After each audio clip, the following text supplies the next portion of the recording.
Assalamualaikum warahmatullahi wabarakatuh. Halo sahabat Bangkulon, pada kesempatan kali ini Bangkulon mengajak sahabat semua untuk menelusuri sejarah pembubaran Kerajaan Madura. Namun sebelum itu, jangan lupa klik subscribe dan share video ini ke seluruh media sosial milik sahabat Bangkulon semua. Sahabat Bangkulon semua, setelah putra mahkota terakhir yaitu Pangeran Adipati Pakuningrat wafat lebih awal daripada Gusti Panembahan Cakradiningrat ke-8, disusul kemudian oleh Gusti Panembahan Cakradiningrat 8 menghadap Ilahi Robbi. Belanda pun tidak menyia-nyiakan kesempatan ini. Para penjajah melancarkan politiknya bertujuan untuk menghapuskan Kerajaan Madura secara keseluruhan. Proses demi proses dilakukan oleh penjajah secara terencana, terarah, detail, dan terukur. Akhirnya, penghapusan Kerajaan Madura terlaksana dengan surat keputusan Gubernur Jenderal Hindia Belanda nomor 2C tanggal 22 Agustus 1885. Nah, berdasarkan kuasa dari Raja Belanda, ditentukanlah terhadap Madura antara lain 1. Pemerintahan sendiri Hindia Belanda dengan segala kewenangannya sepanjang yang masih berlaku pada pemerintahan Panembahan Madura dianggap telah dihapuskan. Sedangkan daerah bekas Panembahan Madura dibagi dalam 2 kabupaten dengan nama Bangkalan dan Sampang, yang merupakan pemerintahan kabupaten di bawah Residen Madura. Nah, sahabat Bangkulon semua, dari poin pertama ini dapat kita ketahui bahwa Kerajaan Madura tidaklah membubarkan diri sendiri, namun dibubarkan oleh Belanda yang sebenarnya tidak memiliki kewenangan untuk itu, disebabkan Belanda bukanlah pendiri dari Kerajaan Islam Madura. 2. Pemilikan tanah-tanah Apanase atau Desa Tegalan yang diperuntukkan anggota barisan aktif maupun pensiun dihapus. 3. Untuk masing-masing anak, famili, dan anggota keluarga Raja Madura terakhir sebagai ganti dari hilangnya penghasilan mereka di bawah mendiang pemerintahan sendiri dari tanah-tanah Apanase diberikan suatu tunjangan pribadi yang tidak dapat dihapuskan. 4. Kepada para menteri yang bekerja pada pemerintahan sendiri Madura yang dulu diberikan uang bantuan atau understanded.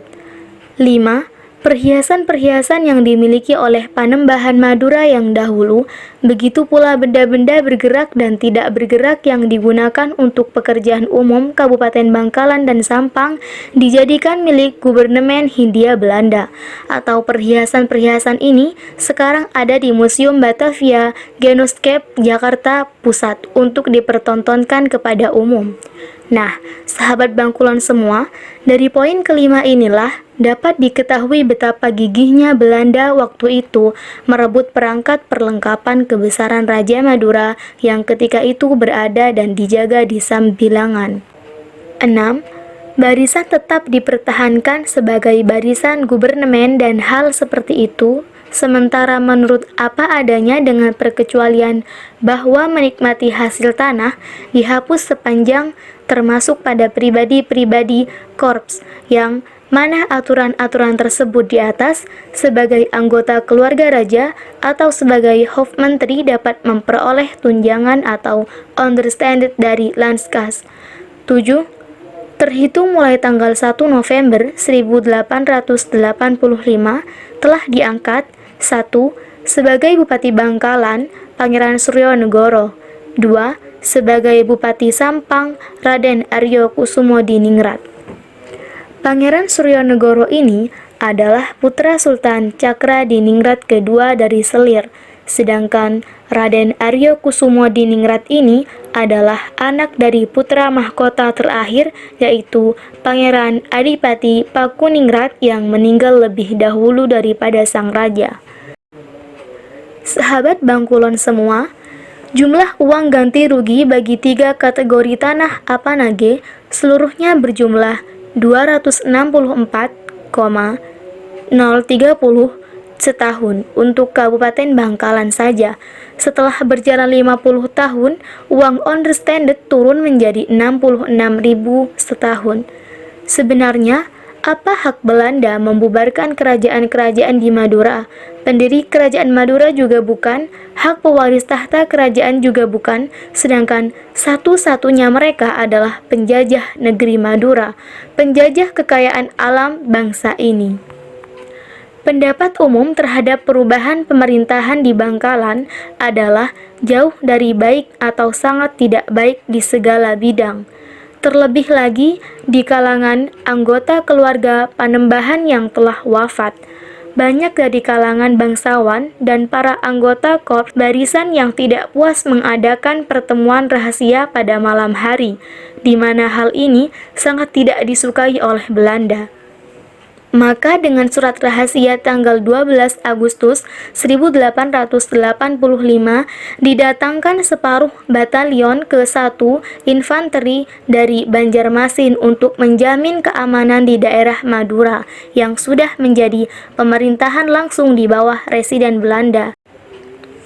Sahabat semua, sebagai salah satu bentuk protes terhadap pembubaran kerajaan Madura oleh Belanda ini, maka asisten Residen Verlof cuti, ketua pengadilan negeri juga cuti sakit ke Malang. Kapten instruktur barisan meninggalkan posnya dan meminta berhenti dari dinas militer. Bupati Sumeneb menyuruh Kapten instruktur H.I. Munix de Jong menggantikannya. Asisten Residen Bangkalan tidak ada dan diserahkan kepada Mr. Jilubing Udik merangkap tugasnya sendiri. Pada masa tegang ini, korps barisan betul-betul mendapatkan pengawasan khusus dan mengubah suasana menjadi lebih menyenangkan dan menggugah kepercayaan. Penetapan aturan yang perlu dan pengangkatan Bupati Bangkalan dan Sampang dengan ketentuan akan berlaku mulai tanggal 1 November 1885. Namun, peresmian pengumumannya harus terjadi sebelum tanggal tersebut, sehingga ditetapkan pada tanggal 7 September 1885. Pada tanggal 7 September 1885 jam 10, Residen O.M. de Munich datang berkendaraan dengan menggunakan pakaian kebesaran keraton dalam rapat umum yang terdiri dari kalangan bangsawan Bangkalan, para pegawai Eropa dan pribumi, para kepala desa, masa rakyat pribumi dan timur asing, sehingga 1. Perubahan pemerintahan dari bekas penambahan Madura yang meliputi Bangkalan dan Sampang diproklamirkan. 2. Surat keputusan gubernemen diterjemahkan dalam bahasa Madura sehingga jelas. Kemudian, pada tanggal 31 Oktober 1885, Pangeran Suryanegoro dilantik menjadi Bupati Bangkalan oleh Residen Madura, diikuti oleh perayaan beberapa hari lamanya. Keraton Kerajaan Madura dan bangunan-bangunan artistik dan bersejarah lainnya. Begitu pula 7 pintu gerbang masuk keraton yang begitu anggun dan dianggap angker dinyatakan bau faring dan tidak dapat ditempati, serta diratakan dengan tanah. Di tempat yang sama di mana keraton berdiri, maka dibangunlah rumah kabupaten yang ditempati tahun 1891.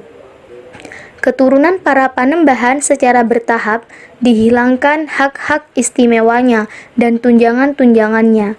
Mereka melaksanakan semua peraturan yang datangnya dari gubernemen dengan kata-kata ampon pastena.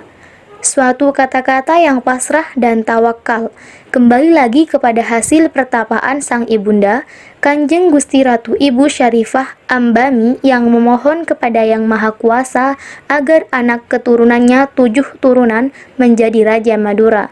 Sudah kodok dan kodar dari Ilahi Robbi. Sahabat Bangkulon semua, demikianlah sekilas proses pembubaran Kerajaan Madura oleh penjajah Belanda. Semoga menginspirasi. Jangan lupa dukung terus channel ini dengan cara subscribe, komen, dan share ke media sosial sahabat-sahabat semua. Akhirnya, wassalamualaikum warahmatullahi wabarakatuh. Salam budaya.